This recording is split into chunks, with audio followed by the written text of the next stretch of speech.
here. So go ahead. Sure. Yeah, we had a good fall camp. We just finished up team practice on Sunday. So our final team practice was against Wake. We played 18 innings, a 10-inning game, and an 8-inning game.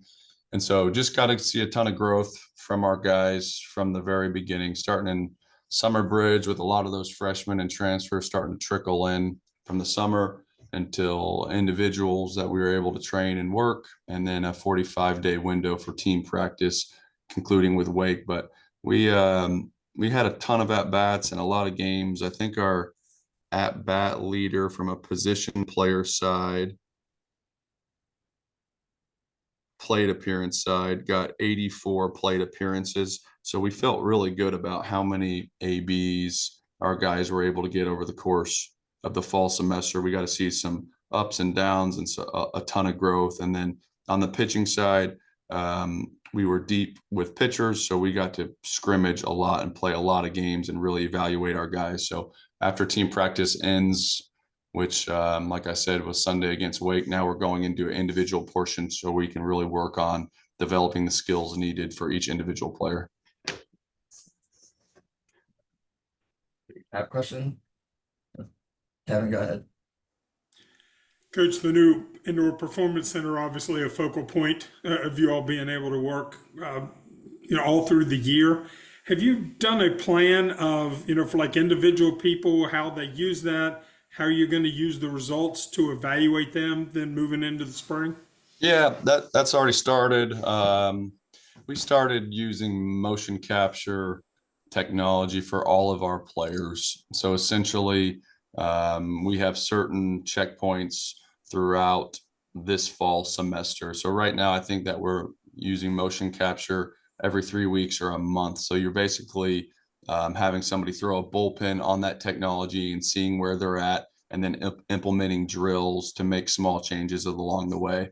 So all the technology that we have is basically just a deeper, more thorough understanding of what the body is doing. And then we're going to prescribe drills in order to make some changes that we think will be beneficial for that player. And then we're consistently checking in with them. So it's just another way to get players better, but that's full swing ahead. For the last 2 days, we have had staff meetings about every player. And when you're talking about 40, 45 players, maybe 42 healthy players, that's a whole lot of time talking about players. And you go with like an analytic and statistic breakdown of what happened in the fall. And then you go from, a scouting perspective with Coach Riley and player personnel perspective. That's more about where's this guy's floor? Where's his ceiling? Where do we think he can get to? What's holding him back? How do we unlock him to be great? Then you go to an assistant coach evaluation of like, what do we need to do to get this player better specifically in those areas of hitting, pitching, catching, fielding, base running, bunting. And then the last, another big piece of this was Courtney Simkowick, who is our biomechanist that works in that lab. It was, what does the motion capture say? What do we need to do to get that person better from a movement standpoint, right? So it's just it's a different area, but it's, on the mound, some of the things that would be said potentially is, his trunk is too early. His ground forces aren't enough. He doesn't move quickly enough.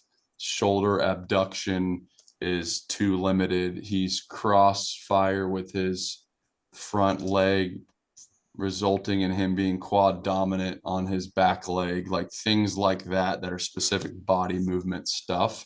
And basically every player has those.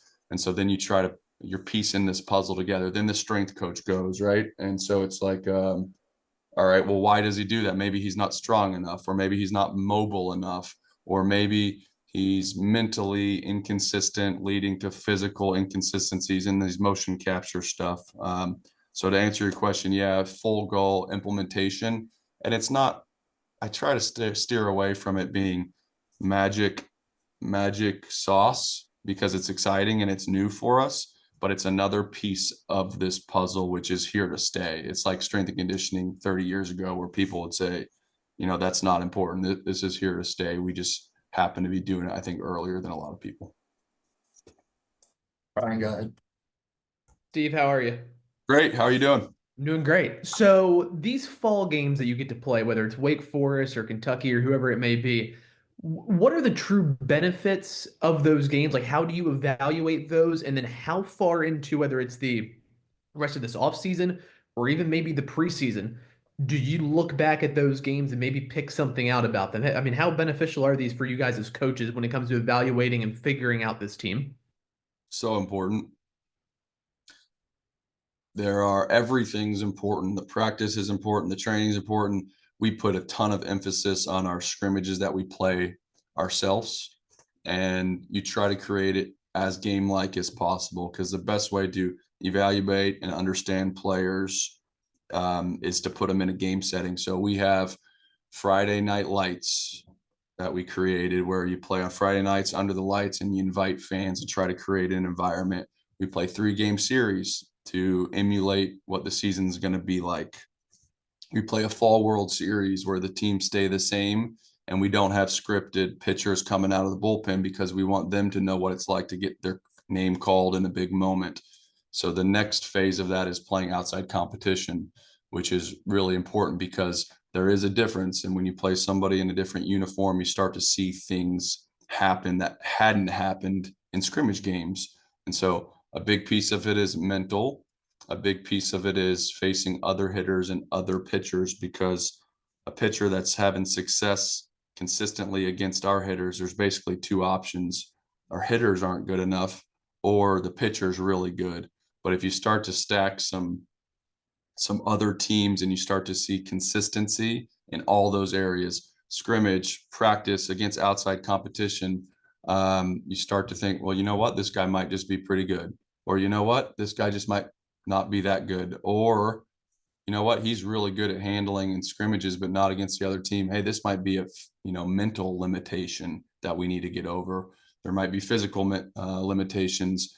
You're able to see them in different roles and settings. So I think extremely critical for the development of our team.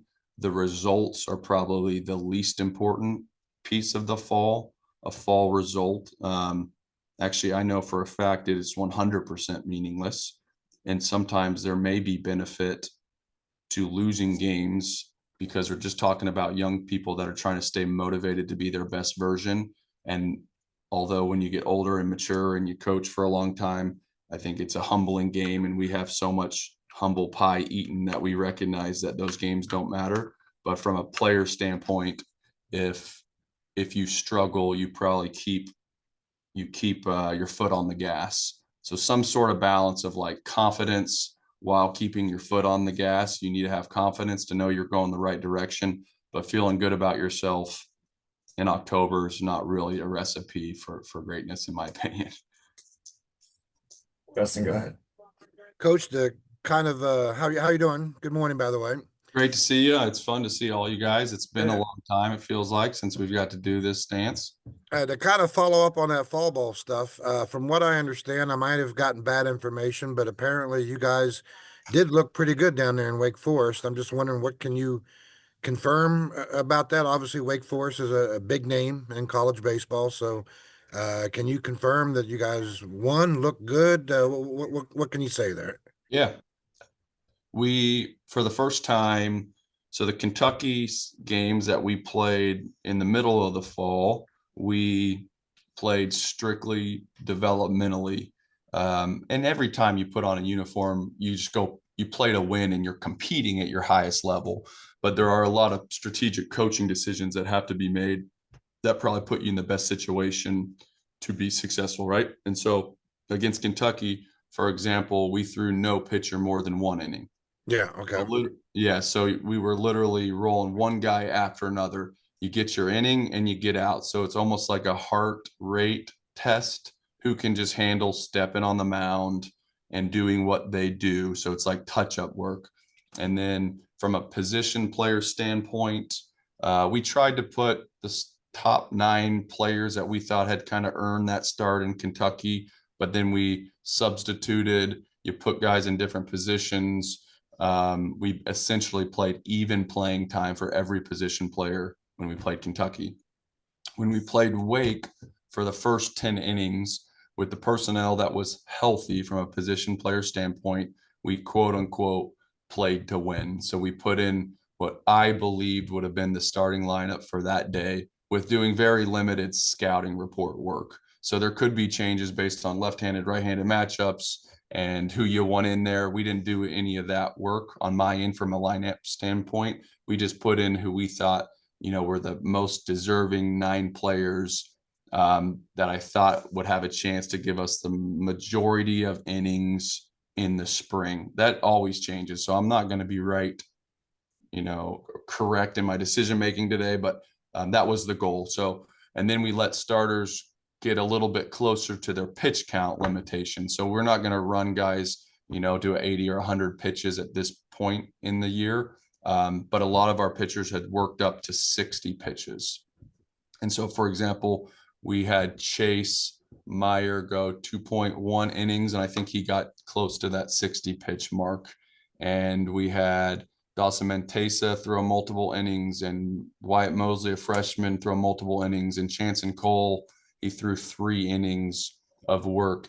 And so the guys that we thought had a chance to be starters, we kind of let them continue to pitch. They also pitched extremely well, which allowed them to continue to pitch. But I do think that we played well. There were things that we didn't do well, of course, but some big highlights of that game were the 2 starting pitchers for that game, a kid named Morningstar for Wake Forest, and then Chase Meyer started that game. It was kind of a who's who of the scouting world. Yeah, Both of them, potentially projected, top, maybe first rounders. And so just a lot of everybody was in attendance, GMs and scouting directors and scouts and all that. So I had that feel of an important situation. The Team USA director that selects for Team USA was there. And so kind of an exciting feel. And Gavin Kelly started that game off with just an incredible at bat. It must have been 9 or 10 pitches, fouled pitches off, took some really close borderline pitches, and started the game off with a walk. So Gavin Kelly was our leadoff hitter and started off with a walk. But it was Morningstar was just throwing disgusting, nasty stuff, and it was a good feeling. It was kind of a win for the offense. It was a little bit of that feeling because Gavin Kelly's the budding superstar for us, certainly, and it was kind of like our superstar on offense beat your superstar on pitching. And it's a fall game, and it doesn't matter. But Sure. it was that feeling. And then we ended up Graveline hit a double to score Kelly in the first inning off the left field wall. He's the transfer from Ohio State. And so we got on the board early. And probably the most encouraging thing from an offensive standpoint was just that Gavin Kelly did what Gavin Kelly does, and that was get on base. I think he was 1 for 3 with a single and 2 walks. And Armani Guzman stole bases. And then we hit Matthew Graveline and Sean Smith in the 4 and 5 hole for that game. And I think combined over the course of the day, they probably had 7 hits. I know Wow. Graveline had 2 doubles and Sean Smith had a homer, and they drove in, I think, all or 4 of the 5 runs in the first game. So it's nice when you have a leadoff hitter that gets on and you have a guy that steal bases, and you have a middle of the order that drives and run. It feels like you're close to a functioning, performing offense. And sometimes that doesn't happen, right? The 8-hole drives in 6 for the day and you win and you're happy. But it felt like we were kind of getting the pieces in the right general area. The pitching staff was excellent against Wake. They were just tremendous. They gave up, I think, 2 runs and maybe 6 hits through 10 innings. Last time we played Wake, we played 18 innings and we had, I think, 25 free passes and 20 walks a year ago. And then this go around through the 18 innings, I believe we had 10 walks. So we just really limited the free passes and we attacked the zone confidently. And we had a couple pitchers get off the rails throughout the outings, but it was really limited. And so overall, we controlled the game. We definitely controlled the first 10 innings, and We won 5-2 in the first game, but we had 2 opportunities with man on second and third with no outs and didn't capitalize later in that game, I think in the 7th and the 9th inning. And so we had opportunities to really put somebody away and didn't. So depending on how you want to look at that, good or bad. But liked the pressure we were able to put on. And Wake is known for having elite arm talent. And so it was a good test for our guys. Yeah, it sounds like it was a real stinker. The one guy I kind of wanted to ask about was Yale. Obviously, he had the Tommy John last year and had to miss out. Where is he at now? Are you able to use him yet, or is he still kind of on the mend? Or Yep, he's on the mend. He's doing great. About 2 weeks ago, he threw his first breaking balls in a bullpen, but his velo's there, so he's throwing what's supposed to be effortless, smooth bullpens. And he's been up to 93 in those sessions, so his arm is healthy. Now it's about developing pitches and endurance and being able to bounce back and all those kind of things. But his body's in great shape. You asking about that is just about like every scout in America asking yeah, how's Yale doing. And so he's in a really great position, and he'll throw to hitters here within the next month. thank you, Coach. Yep. Let me get this light really quick. I'm getting blinded here. Sure. Ken, we'll go back to you when he gets back. If that will help or not.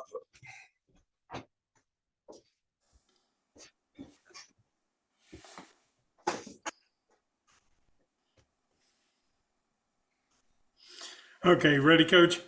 Yep, ready to roll. Okay. Notice you still have Gavin Kelly and Armani Guzman listed as utility.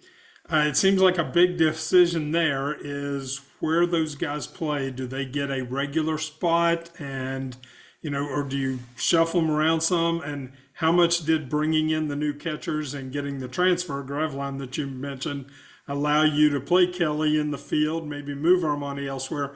All those things kind of related.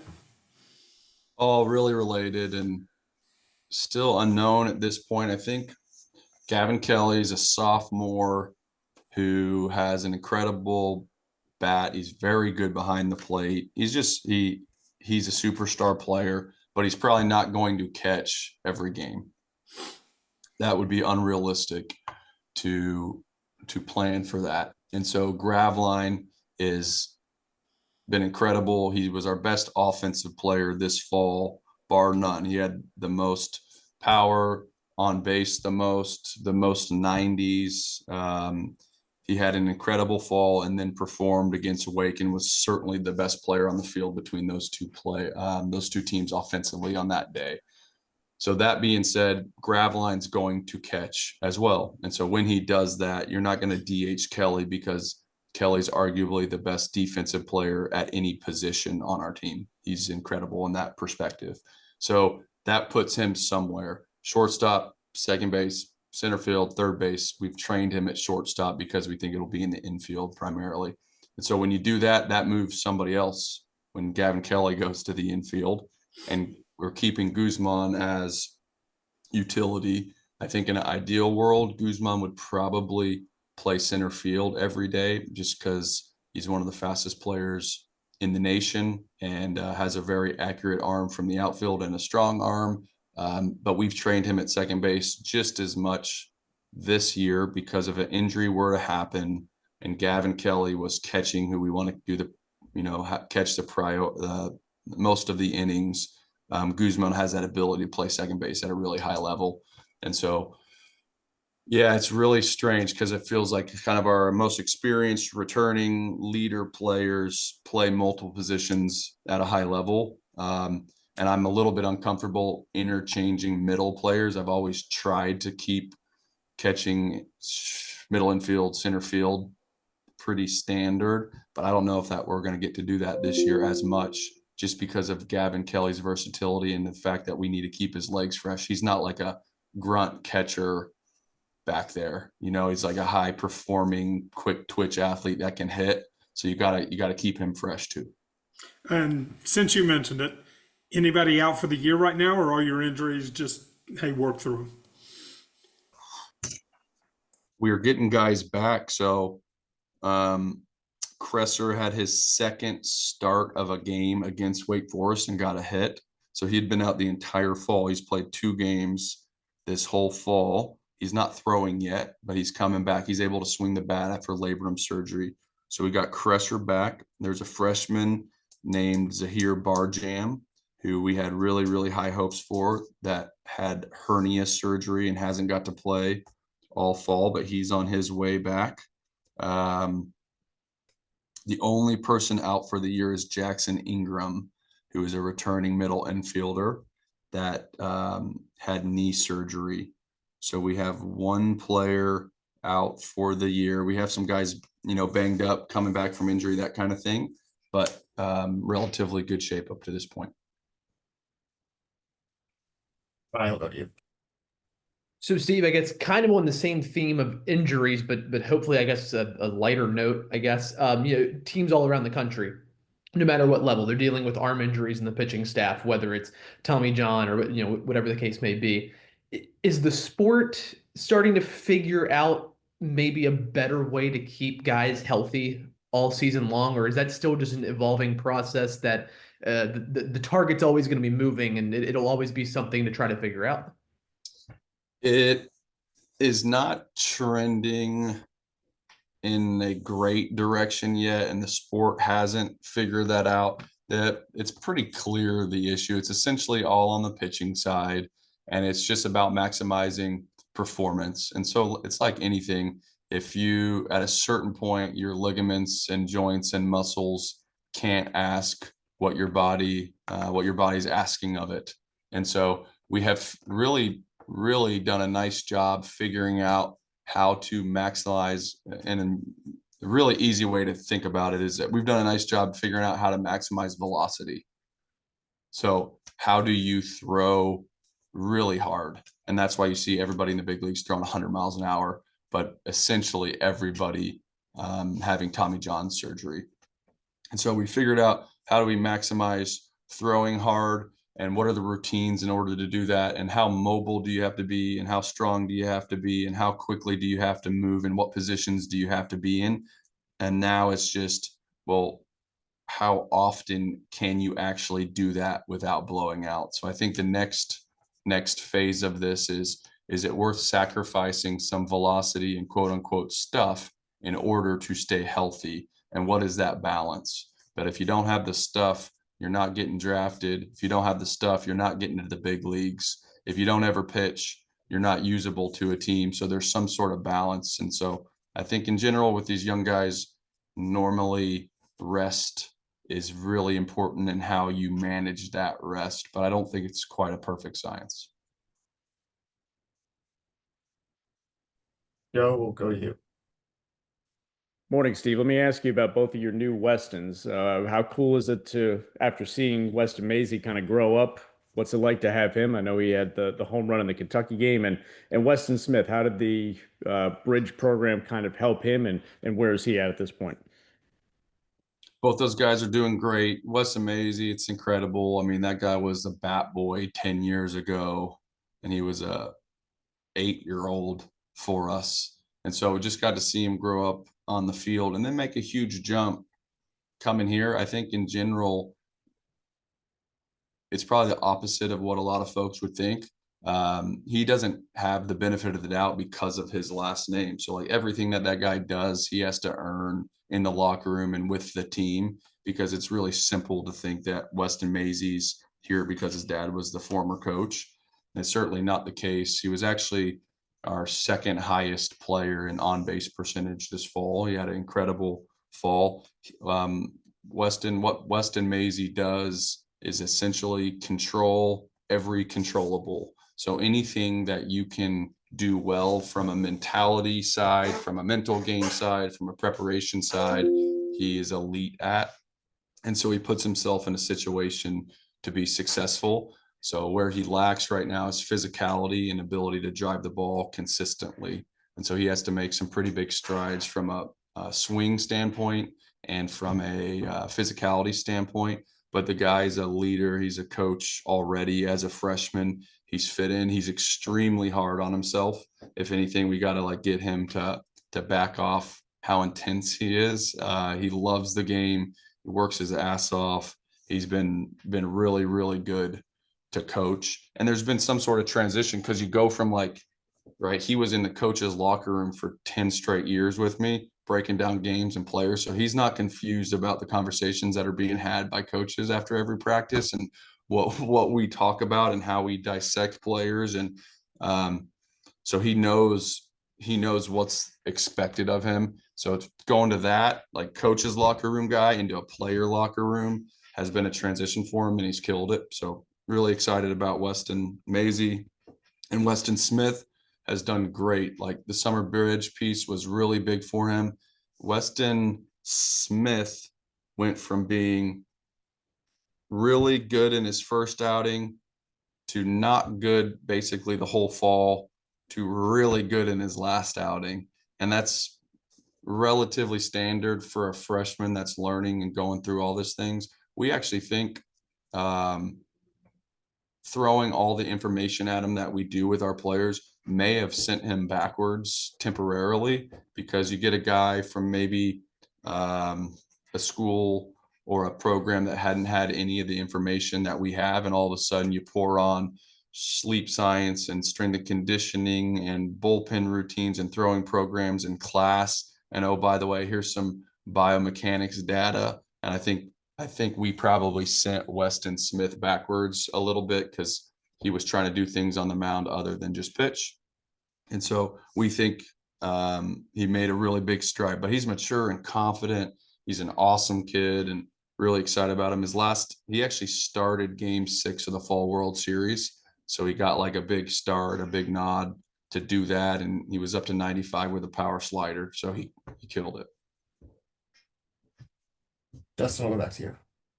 Coach, I'll apologize for the length on this. I'll try to keep it quick. I'm thinking about Sam White real quick. College athletics, college basketball, college football. If a kid decides to come back for his senior year to improve his draft status, so to speak, there are salary structures in those leagues in place to award a kid if that happens, if he does come back and, kills it as a senior and improves the draft status. From what I'm kind of understanding about professional baseball, college seniors who are out of eligibility aren't exactly in that same at that same level, I guess, as the other leagues. If that's the case, is it kind of an unfortunate decision that Sam had to make this summer? You are right in generality. You are correct in what you're saying. In Sam White's situation, not that necessarily. So losing leverage in the draft is a reality as a senior, because you don't have the option to go back to school. So pro clubs can own your rights and pay you less and essentially say, well, you can enter pro ball, or you can go work at Kroger. Right. And so the game has changed though recently, because there's less rounds, there's less pro teams, and so those pro teams will save money in the top 10 rounds with seniors, but you also can increase your draft status. So let's say as a junior, you get picked in the 15th round and they want to give you a low signing bonus of $150,000. Well, as a senior, they might take you, if you kill it, they might take you in the 3rd round and pay you $200,000 and save money, because you don't have a choice basically whether to sign. Right. And then they take that money or that slot of that 3rd round and pay a high school or a junior superstar, $3.8 million, or they're able to put that signing bonus into somebody else essentially. And so with Sam's situation, he was a free agent. So he signed as a free agent. So he was not offered a big contract, but decided that entering professional baseball was in his best interest. And he came to school to be a professional baseball player. So he chose to come to West Virginia to develop and be a pro baseball player. And he was ready to do that. And going with the Toronto Blue Jays probably was a little bit of incentive as well. Growing up watching the Blue Jays his whole life. My kids last night when we were watching the game, the game was on, and they were like, "Is Sam White playing right now?" And I was like, "Well, not exactly, but hopefully soon." But yeah, so and I told Sam, and I'll tell him until I'm blue in the face. Like I would have, with my own son, had him go back to school because I thought Sam left money actually on the table because he was injured. Pro teams didn't really know what position Sam was. I think he could have come back and caught and played second base and been healthy the whole year. I think he would have even hit better as a senior because he would have been healthy. It's whatever you want to say. I think it's hard to perform with a torn labrum. I think he got four or six anchors in his arm, and so he was in pain. He was in a lot of pain. Performed at a high level, so they basically didn't draft him and said, "Hey, you wanna sign with the Blue Jays for a smaller amount," and he jumped at that. Whereas I think if he came back to school, he might have been a senior that made some money because of he's such a good player. He's a great hitter analytically as well. And so I think he would have got offered more money, but there's risk associated with that. Absolutely, absolutely. And those are the conversations you have with kids. It's just like you have to lay it out for them. You'd be super transparent. Whatever I told him, I would tell to you guys, and whatever I would do with my own son, I told Sam exactly what I would want to do if it was my son. And so that's where we went. And you got to make big boy decisions, and you weigh, NIL and contracts and total packages. It's part of the equation too. I don't think in Sam's case it was the only, right? Because even if I could have matched or said, you know what, I'll get you double what the Blue Jays are going to pay you, which is not reasonable in our sport. Sure. If we could have, I still don't think he would have chosen to come to school. So that's where it fell. You mentioned Montesa a little bit. Obviously, Ian Korn is another one of your big D2 guys you signed. And another guy I wanted to ask about is your Canadian freshman, Goodacre. Obviously, he had a lot of, high recruiting rankings and that kind of. Those two guys, have they been able to help you in the fall? Yes, Montesa has been fantastic, and garnered a bunch of excitement.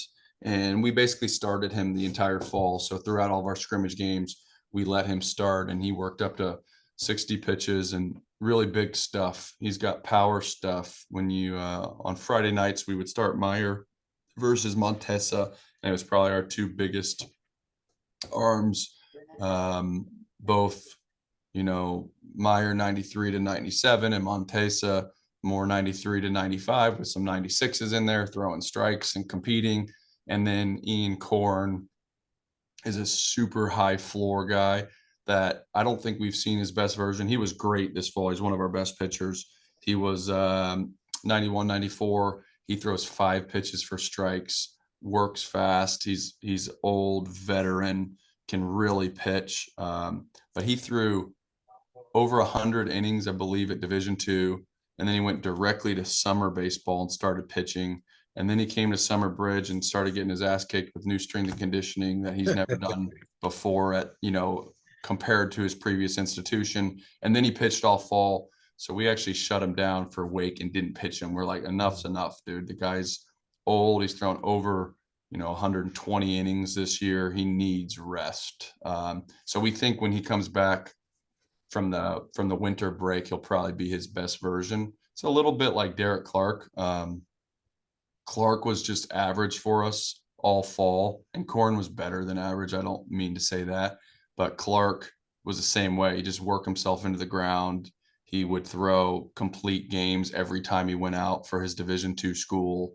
And so you get him some rest and a little bit of a smaller role, or, it's impossible to have that big of a role here where you throw 9 innings every outing, basically. I think he'll be really good for us. I'm sorry. sorry. Been good. Can I ask one more? Yeah, and Goodacre, he pulled his lat 2 weeks into the fall, and it's Okay. one outing for us so far this fall, and was good. He's awesome kid, great worker. We just haven't got him on the mound at all. One last question. I see on the roster right now you have Lumsden listed as an outfielder. Obviously finished last year playing first. Where do you see him? Is he an outfielder, or do you see him at first at all? Or You got to talk to Grossman about that. He started at first against okay, Wake he's starting at Forest, first. Okay, but he definitely has played a lot of outfield for us. First base has been our biggest unknown. We've played Ben Lumsden, Brian Maggie, Brock Wills, Paul Schoenfield, Matt Robaugh, Tyrus Hall, Colton Sims at first base so far this fall. So definitely the biggest unknown is if we're going to have a consistent first baseman, if we're going to match up, or what we're going to do there. That's another piece of that Kelly thing. You take Kelly's going to catch, but when he's not catching, if he's in the infield, does that mean you slide a second baseman over to first or a third baseman over to first base? That is the position that's completely up in the air at this point. thank you, Coach. Thank you for the info. Yep. Make these our last two questions. Go to I think it's Anwar from College Baseball Weekly. Last question. If you're there, if you're on mute, maybe.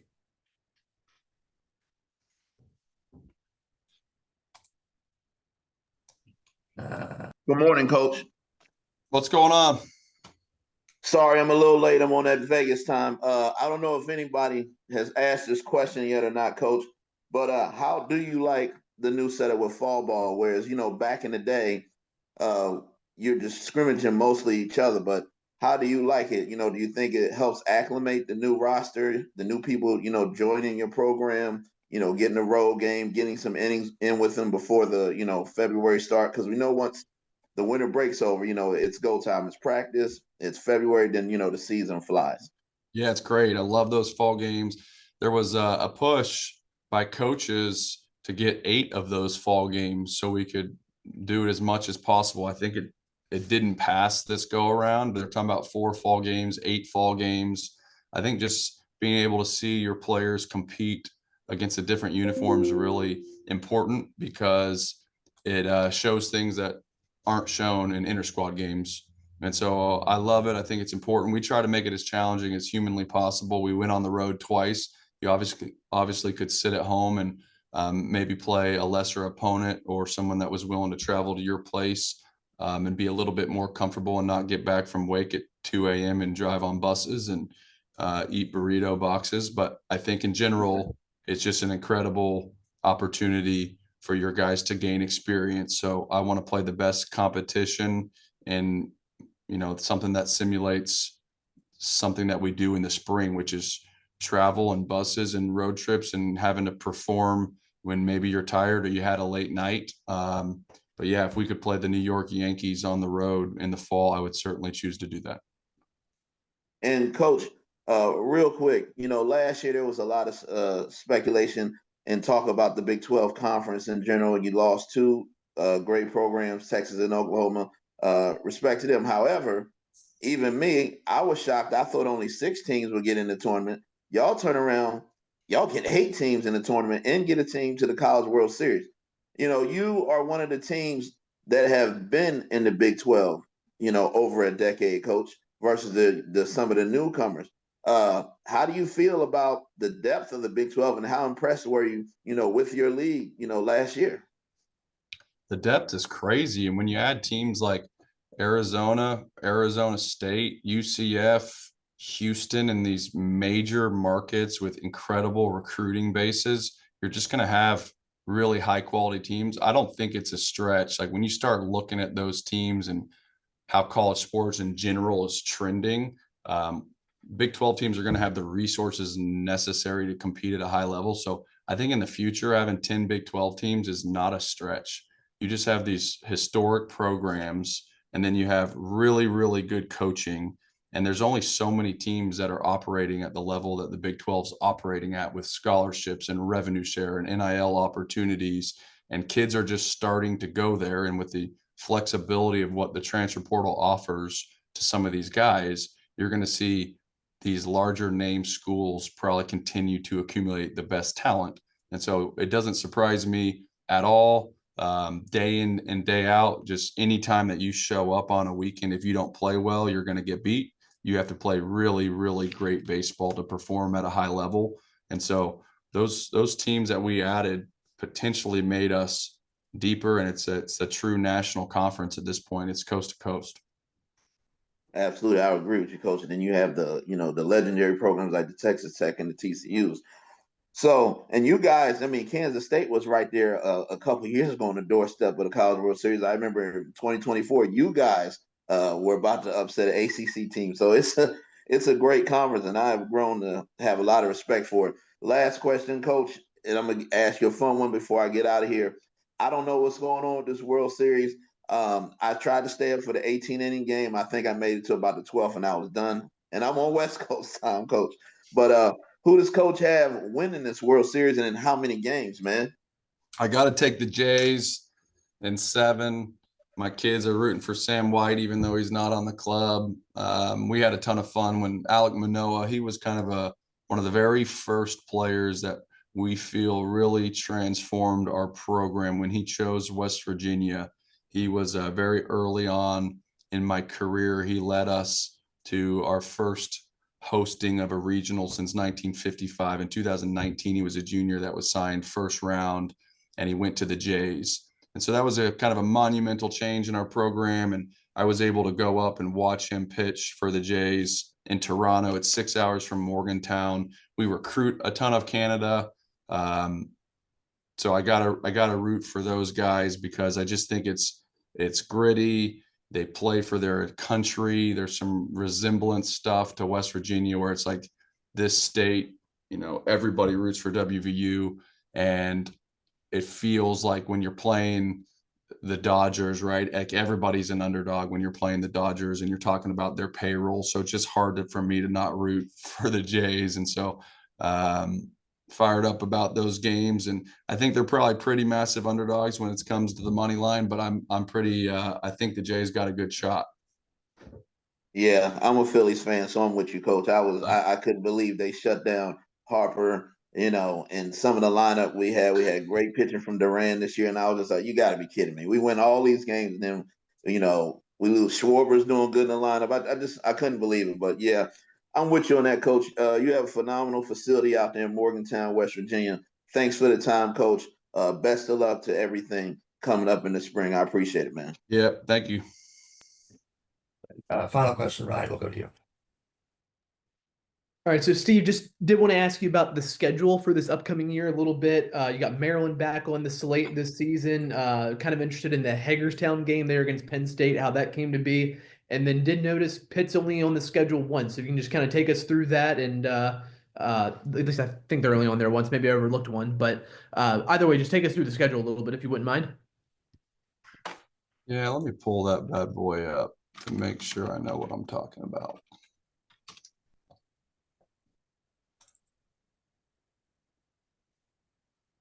We traditionally, we would love to get 4-game sets to start the year just because midweeks when we open aren't normally possible. Like they're very risky to schedule a Tuesday or Wednesday game. And obviously our kids have to go to class. So we try to set up 4-game series on the weekends. If we can go and play 4 games in 3 days or 4 games over 4-game set, we'll always do that. It's just really difficult. So even working 3 and 4 years in advance, we were unable to do that. And then the other balance is, okay, you can get someone to play your 4 games. Are they competitive enough? Are they a team that you think will allow for your team to get better and not crush your RPI? So it really is like this super balancing act that you have to play. I think in general, people assume that because I want to play them, I get to play them. Like that ain't how this works. Everybody has their own reasons and their own why of how they're going to set their schedule up. I just want to play good competition, 4-game sets, and throw as many pitchers and compete in decent weather as humanly possible. If I get more particular than that, I won't have a schedule. And so pretty interesting, but we start at Georgia Southern, who does an awesome job, big crowds, really good recruiting base. They'll have good teams. We actually recruited their best hitter and signed him, and Sean Smith is currently on our team. And so playing Georgia Southern, then we go to Liberty for 3, which is a risky play in February to go to Liberty. But if you look at like weather and that time of year, it stacks up that it should be fine. And for us, it's kind of nice to play a high quality team that is in the cold. Like you're playing all these warm teams that are used to their how they've been training and what they do. So for the first time ever, we're going to play a little bit more of a cold weather team early in the season for a 3-game set. But it's turf. It's a gorgeous facility. They do a great job maintaining it. They'll do everything in their power to get the games in. So I feel good about that. Then we travel to Georgia to play Kennesaw State, who's a really good Georgia mid-major team with a brand new stadium. This will be the first year that they open their new stadium. We have Columbia for a 3-game set at home, who I believe won the Ivy League championship last year and was the highest ranked Ivy League team from RPI perspective. And then we have, like you said, Merrill at home, and then all of a sudden we open up conference with Baylor, 3-game set on the road, and then you play the Big 12 slate, which is always nasty. The Pitt situation, I would like to play Pitt for a 3-game series. It makes too much sense because they're within 60 miles of campus, and so to play good competition, a home, and then a neutral site is how I would draw it up. That's what I would like to do. Unfortunately, haven't been able to convince others that that's the right thing to do at this time. The person that did want to do that was Penn State. So second best for me, I would say, would be doing that with Penn State and Marshall. And Penn State agreed. And so the thing that sucks about that is that I think it's, 3.5 hours away. And so on midweeks, you can't,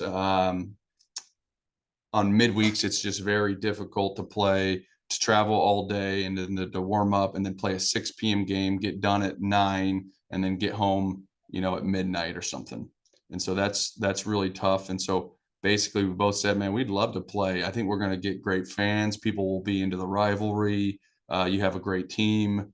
The issue is the travel sucks. And so from there, that's where I started looking for options in between us. And so we found that site, and I guess it's an $80 million stadium that they just built in downtown Hagerstown. I haven't seen it personally, but I guess it's gorgeous, and it's exactly between both of us, and it's not in either one of our home states, which is pretty cool. And so they believe that they were going to be able to market that and sell that game out. They think it's going to be a really big deal, and they were going to have a marketing name for it and talk about the rivalry and try to make this an annual thing where Mountaineer fans and Penn State fans can drive, an hour and a half or 2 hours and come to a ball game at a beautiful stadium. So definitely excited about that. And then we had the 3-game set with Marshall that's set up again. So it'll be a great schedule. Again, early on, it's tough. You travel a lot, but we took a shot with a little bit of a closer opponent in Liberty early. Thank you, Coach. Yep. All right. Good for that. Thanks, everybody. We will reconvene in February.